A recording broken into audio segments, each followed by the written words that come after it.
ಎಲ್ಲರಿಗೂ ಗುರುಪೂರ್ಣಿಮೆಯ ಶುಭಾಶಯಗಳು. ನೀವು ಇಲ್ಲ ನಿಮ್ಮ ಮಗು ಸ್ಕೂಲು ಕಾಲೇಜ್ನಲ್ಲಿ ನಡೆಯುವ ಎಸ್ಸೆ ಸ್ಪೀಚ್ ಕಾಂಪಿಟೇಷನ್ನಲ್ಲಿ ಪಾರ್ಟಿಸಿಪೇಟ್ ಮಾಡಬೇಕು ಎನ್ನುವಂಥ ಆಸೆ ನಿಮಗಿದೆನಾ? ಹಾಗಿದ್ದರೆ ಈ ವಿಡಿಯೋವನ್ನು ತಪ್ಪದೇ ನೋಡಿ. ಅದಕ್ಕಿಂತ ಮುಂಚೆ ಎಲ್ರಿಗೂ ನನ್ನ ಜ್ಞಾನ ಬೆಳಗು ಯೂಟ್ಯೂಬ್ ಚಾನಲ್ಗೆ ಸ್ವಾಗತ. ಒಂದು ಪ್ರಬಂಧ, ಸ್ಪೀಚ್, ಸಾಹಿತ್ಯ ಏನೇ ಆಗಿರಲಿ, ಅದು ಸಾರ, ಸತ್ವ, ಆಸಕ್ತಿದಾಯಕ ಮತ್ತು ಆಕರ್ಷಣೀಯ ಆಗಿರಬೇಕು ಅಂದರೆ ಅದರಲ್ಲಿ ವಚನ, ಗಾದೆ ಮಾತು, ತತ್ವ ಇರಲೇಬೇಕು. ಹಾಗಿದ್ರೆ ಇವತ್ತು ನಾನು ಹೇಳುವಂತಹ ವಚನ ಗುರುವಿಗೆ, ಶಿಕ್ಷಣಕ್ಕೆ ಸಂಬಂಧಪಟ್ಟಿದ್ದು. ಆಡು ಮುಟ್ಟದ ಗಿಡವಿಲ್ಲ, ಸರ್ವಜ್ಞ ಬಳಸದ ಪದವಿಲ್ಲ ಎನ್ನುವ ಹಾಗೆ ಸರ್ವಜ್ಞ ಎನ್ನುವ ವಚನಕಾರರು ಎಲ್ಲ ವಿಷಯಗಳ ಕುರಿತು ಹಲವಾರು ವಚನಗಳನ್ನು ರಚನೆ ಮಾಡಿದ್ದಾರೆ. ಆದರೆ ಇವತ್ತು ನಾವು ಗುರು ಪೂರ್ಣಿಮೆಯ ಅಂಗವಾಗಿ ಗುರುಗಳಿಗೆ ಸಂಬಂಧಪಟ್ಟಿರುವಂತಹ ವಚನಗಳನ್ನು ಮಾತ್ರ ಕಲಿಯೋಣ. ಹಿರಿಯ ನಾನೆನಬೇಡ, ಗುರುವ ನಿಂದಿಸಬೇಡ, ಬರೆವರ ಕೂಡ ಹಗೆಬೇಡ, ಬಂಗಾರದೆರವು ಬೇಡೆಂದ ಸರ್ವಜ್ಞ. ಹಿರಿಯ ನಾನೆನಬೇಡ ಅಂದರೆ ನನಗೆ ಎಲ್ಲ ಗೊತ್ತೈತಿ ಎನ್ನುವಂಥ ಅಹಂ ಬೇಡ. ಗುರುವನ್ನು ನಿಂದಿಸೋದು, ಬೈಯೋದು, ಹೀಯಾಳಿಸೋದು ಮಾಡಬಾರ್ದು. ಬರೆವರ ಕೂಡ ಹಗೆ ಬೇಡ. ಹಗೆ ಅಂದರೆ ದ್ವೇಷ. ಬರೆವರ ಕೂಡ ಅಂತಂದರೆ ಏನಿಲ್ಲಿ ಆಸ್ತಿ ಪಾಸ್ತಿ, ಲೆಕ್ಕಪತ್ರ, ಪಾಣಿ ಇದನ್ನೆಲ್ಲದನ್ನು ತಿದ್ದುಪಡಿ ಮಾಡ್ತಕ್ಕಂಥವ್ರು, ನಕಲು ಮಾಡ್ತಕ್ಕಂಥವ್ರು, ಇಂಥವ್ರ ಜೊತೆಗೆ ಏನಿಲ್ಲಿ ನಾವು ದ್ವೇಷವನ್ನು ಕಟ್ಕೊಳ್ಳಿಕ್ಕೆ ಹೋಗಬಾರ್ದು ಅಂತ. ಬಂಗಾರದ ಬಗ್ಗೆ ಆಸೆ ಹಂಗು ನಮಗೆ ಇರಬಾರ್ದು ಅಂತ ಸರ್ವಜ್ಞ ಅವರು ಹೇಳಿದ್ದಾರೆ. ಗುರುವ ನರನೆಂದವಗೆ, ಹರನ ಶಿಲೆಯೆಂದವಗೆ, ಕರುಣಪ್ರಸಾದ ಎಂಜಲೆಂದವಗೆ, ನರಕ ತಪ್ಪುವುದೇ ಸರ್ವಜ್ಞ.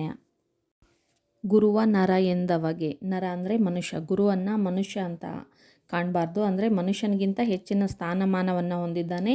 ದೇವರ ರೀತಿಯಲ್ಲಿ ಗೌರವಗಳನ್ನು ಕೊಡಬೇಕು. ಹರನ ಶಿಲೆ ಅಂತ ಹೇಳಿದವರಿಗೆ, ದೇವರನ್ನು ಕಲ್ಲು ಬಂಡೆ ಭಕ್ತಿ ಭಾವ ಇಲ್ಲದೇ ಅದು ಕಲ್ಲು ಅಂತ ಹೇಳಿದರೆ, ಮತ್ತು ಕರುಣ ಪ್ರಸಾದವ ಎಂಜಲಂದವಗೆ, ದೇವರ ಪ್ರಸಾದ ತೀರ್ಥ ಇದು ಎಲ್ಲದನ್ನು ಎಂಜಲ ಎನ್ನುವಂತಹ ಭಾವನೆಯಿಂದ ನೋಡ್ತಕ್ಕಂಥವ್ರಿಗೇನಿಲ್ಲಿ ನರಕ ತಪ್ಪುವುದಿಲ್ಲ ಅಂತ ಸರ್ವಜ್ಞ ಈ ವಚನದಲ್ಲಿ ಹೇಳಿದ್ದಾರೆ.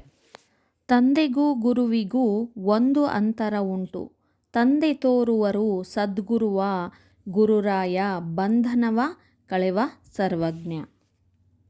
ಇಲ್ಲಿ ತಂದೆಗೆ ಗುರುವಿಗೆ ಒಂದು ವ್ಯತ್ಯಾಸ ಇದೆ ಅಂತ ಸರ್ವಜ್ಞ ಅವರು ಹೇಳ್ತಾ ಇದ್ದಾರೆ. ಇಲ್ಲಿ ತಂದೆ ತೋರುವರು ಸದ್ಗುರುವ, ತಂದೆ ವಿದ್ಯೆ ಕಲಿಸೋದಕ್ಕೋಸ್ಕರ ಒಳ್ಳೆಯ ಗುರುವಿನ ಹತ್ರ ಕರ್ಕೊಂಡೋಗಿ ಬಿಡ್ತಾರೆ ವಿದ್ಯೆನ ಕಲಿಯೋದಕ್ಕೋಸ್ಕರ. ಆದರೆ ಗುರು ಏನು ಮಾಡ್ತಾರೆ, ಅಲ್ಲಿ ಬಂಧನವ ಕಳೆವ. ಬಂಧನವ ಅಂತಂದರೆ ಏನಿಲ್ಲಿ ಮನುಷ್ಯನಲ್ಲಿ ಇರ್ತಕ್ಕಂತಹ ಕೆಟ್ಟ ಗುಣ, ಕೆಟ್ಟ ಆಲೋಚನೆ, ಆಸೆ, ಮೋಹ, ಕಾಮ, ಕ್ರೋಧ, ಲೋಭ, ಮೋಹ ಈ ಎಲ್ಲವುಗಳನ್ನು ಕಳೆಯುವಂಥದ್ದನ್ನು ಗುರು ಮಾಡ್ತಾನೆ. ಊರಿಗೆ ದಾರಿಯನ್ನು ಆರು ತೋರಿದಡೇನು, ಸಾರಾಯದ ನಿಜವ ತೋರುವ ಗುರುವು ತಾನಾರಾದಡೇನು ಸರ್ವಜ್ಞ. ಗುರು ಅಂತಂದರೆ ಸ್ಕೂಲು ಕಾಲೇಜ್ಗಳಲ್ಲಿ ಪಾಠ ಮಾಡ್ತಾರಲ್ಲ ಅವರು ಮಾತ್ರ ಗುರುಗಳು ಅಲ್ಲ.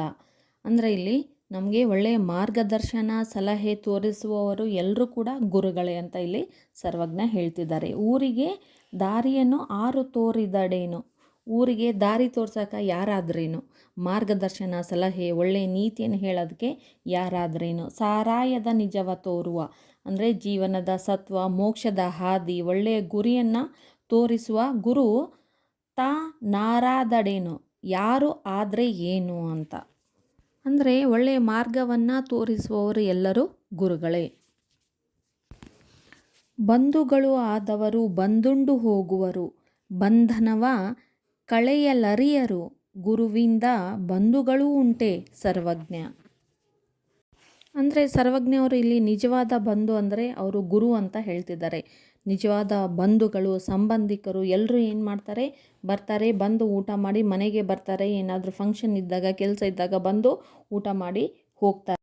ನಮ್ಗೆ ಯಾಕೆ ಬೇಕು, ನಮ್ಮ ಮೈ ಮೇಲೆ ಎಲ್ಲಿ ಬರುತ್ತೆ ಅಂದ್ಕೊಂಡು ದೂರ ಇರ್ತಾರೆ. ಆದರೆ ಗುರುಗಳು ಸನ್ಮಾರ್ಗದಲ್ಲಿ ಸತ್ಮಾರ್ಗದಲ್ಲಿ ನಡೆಸ್ತಾರೆ.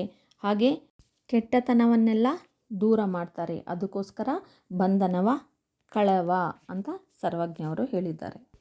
ಗುರುವಿಂಗೆ ದೈವಕ್ಕೆ ಹಿರಿದು ಅಂತರ ಉಂಟು. ಗುರು ತೋರ್ವ ದೈವದೆಡೆಯನು, ದೈವತಾ ಗುರುವ ತೋರುವುದೇ ಸರ್ವಜ್ಞ. ದೈವ ಅಂದರೆ ಅದೃಷ್ಟ, ಭಾಗ್ಯ, ಲಕ್ ಅಂತ ಹೇಳ್ತೀವಲ್ಲ.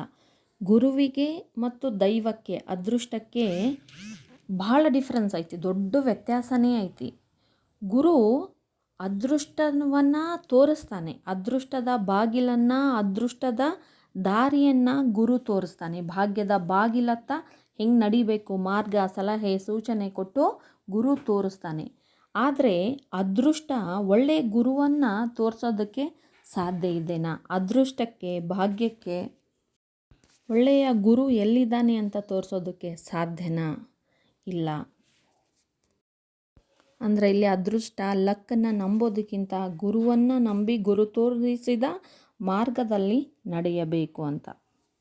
ಹೀಗೆ ಗುರು ತಂದೆ, ತಾಯಿ, ಬಂಧನವ ಕಳೆವಾತ, ಮಾರ್ಗದರ್ಶಕ, ಅದೃಷ್ಟ ಎಲ್ಲವೂ ಆಗಿದ್ದಾನೆ. ಅಂತಹ ಗುರುವಿಗೆ ಮತ್ತೊಮ್ಮೆ ನಮ್ಮದೊಂದು ನಮನ. ನಿಮಗೆ ಈ ವಿಡಿಯೋ ಇಷ್ಟ ಆದಲ್ಲಿ ಲೈಕ್ ಮಾಡಿ, ಕಮೆಂಟ್ ಮಾಡಿ, ಶೇರ್ ಮಾಡಿ, ಹಾಗೆ ಸಬ್ಸ್ಕ್ರೈಬ್ ಮಾಡೋದನ್ನು ಕೂಡ ಮರೆಯಬೇಡಿ. ಧನ್ಯವಾದಗಳು.